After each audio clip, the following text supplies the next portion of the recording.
Welcome to the second session of the Advanced Java series, and here we are going to dive into Java Servlets. We will discuss Java Servlet architecture. We'll explain the important terms related to Java Servlets. We'll explain the service lifecycle. We'll describe servlet request, response, config, and context, and we'll list the steps to configure and deploy a servlet. We will also look into servlet collaboration. Let's look at an introduction to servlets. We will go through static and dynamic response, client-server architecture with Java Servlet, web container, client-server architecture with web container. We have learned that web server generates two types of responses, static and dynamic.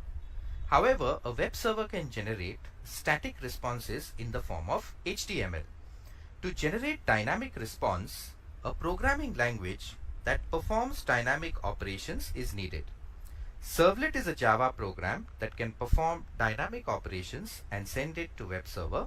The web server can then send the response to the web client. Every time you type google.com in your browsers, for example, you're directed to the Google homepage. This is called a static page, as the web server displays the same HTML page every time the client requests. When users log into their Facebook account, different pages will be generated for different users. These are not static pages that are served and saved on the server side. They are dynamically generated based on the user ID. So you would hence see pages that are relevant to your login.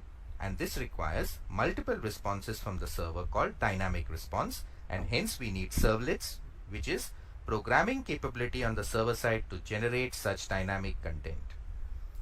Here we have a user connected via a browser, sending an HTTP request to the web server. On the server, we have a web container which has a servlet inside, which probably would want to talk to a database, pull data, do some processing, and generate an HTML file as an output. That HTML file is sent via an HTTP response to the client browser. Web server is a program that sends HTTP response, and servlet is a Java program that deals with classes and objects. How is the response generated in the HTTP format? Of course, it is the web server at work which purely works on the HTTP protocol that does that. So this is done using the web container which is there on the web server. Let's understand what is a web container.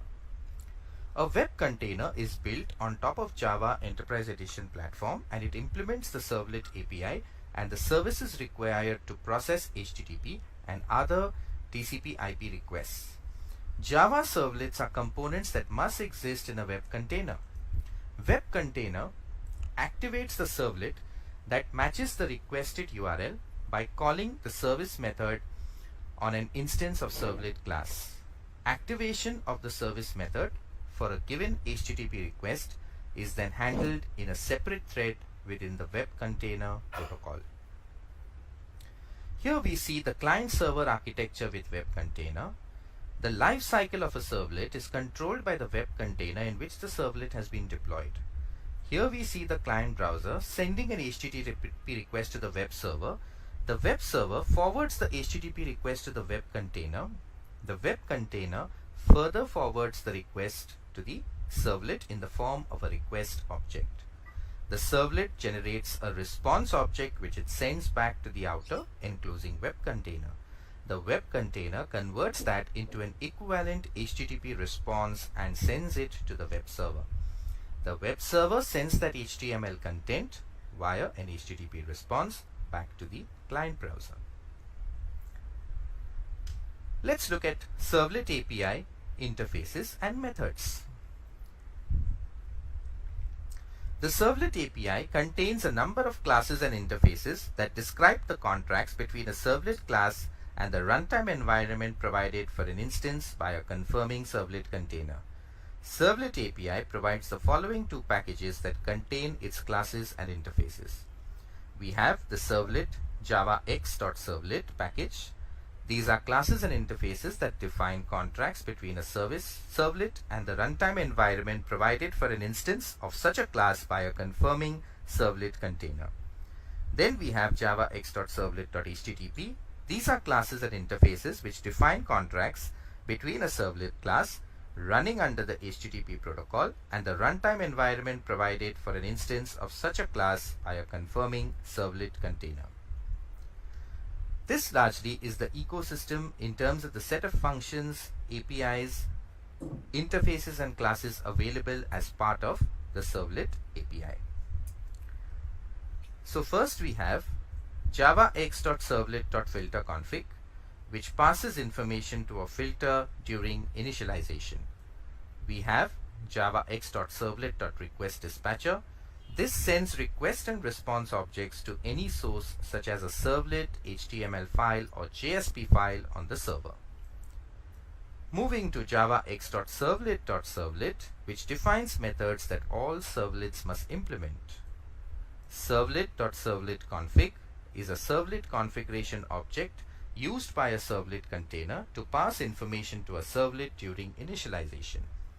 Servlet.servletContext defines a set of methods that a servlet uses to communicate with its servlet container, for example to get the MIME type of a file, dispatch requests or write to a log file. The servlet context attribute listener. This is an implementation of an interface which receives notifications of changes to the attribute list on the service context of a web application. Similarly, we have servlet context listener, which receives notifications about changes to the servlet context of the web application. Servlet request, which defines an object to provide client request information to a servlet. Servlet request attribute listener, which can be implemented by the developer interested in being notified of request attribute changes. Servlet request listener, which can be implemented by the developer interested in being notified of requests coming in and out of scope in a web component. And servlet response, which defines an object to assist a servlet in sending a response to the client.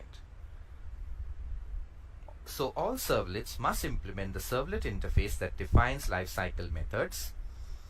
The servlet can also be created by extending generic servlet abstract class that implements all methods of the servlet interface except the service method. Another way of creating a servlet is to extend HTTP servlet abstract class, which extends generic servlet abstract class. And then you can create your user-defined servlet.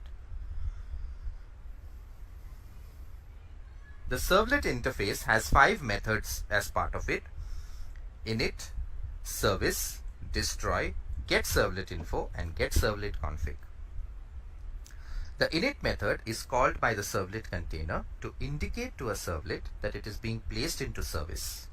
It is declared as void init and it takes a servlet config object. The service method is called by the servlet container to allow the servlet to respond to a request. So it takes a response and a request object. The destroy indicates that the servlet is being taken out of service and it has to be destroyed. Servlet info returns information about the servlet. And servlet config is an object that contains initialization and startup parameters for the servlet. The generic servlet abstract class implements servlet interface. It defines servlet generic and is independent of protocols. It doesn't give implementation for service methods of servlet interface. If your servlet extends generic class, implementing service method is necessary. So here we see the abstract class generic servlet, which implements servlet. The get init parameter, which returns a string containing the value of the initialization parameter, or returns null if the parameter does not exist. Get init parameter names. This returns the names of the servlet initialization parameters as an enumeration of string objects, or returns an empty enumeration if the servlet has no initialization parameters. Servlet context returns a reference to the servlet context in which the servlet is running. Get servlet name returns the name of this servlet